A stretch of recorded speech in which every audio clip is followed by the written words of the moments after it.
İşte gidiyorum bir şey demeden, arkamı dönmeden, şikayet etmeden, hiçbir şey almadan, bir şey vermeden, yol ayrılmış görmeden gidiyorum.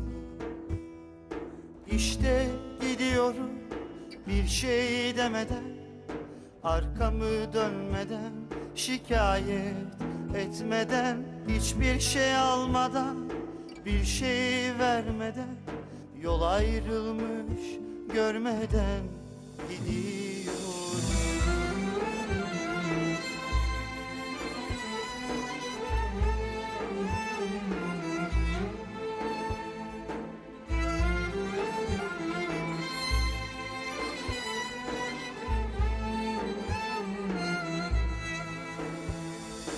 Ne küslük var ne pişmanlık kalbimde, yürüyorum sanki senin yanında.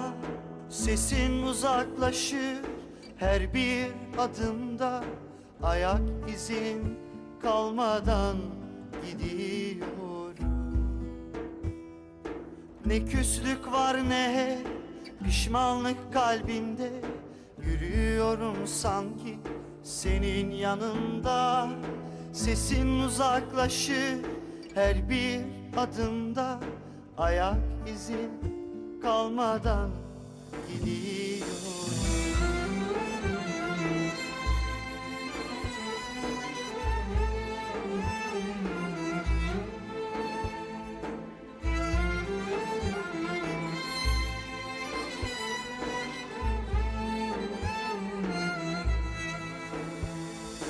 Gerdiğin tel kalbimde kırılmadı, gönül kuşu şarkıdan yorulmadı.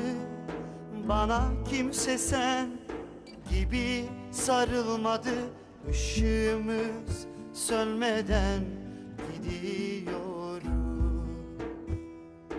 Gerdiğin tel kalbimde kırılmadı, gönül kuşu şarkıdan yorulmadı.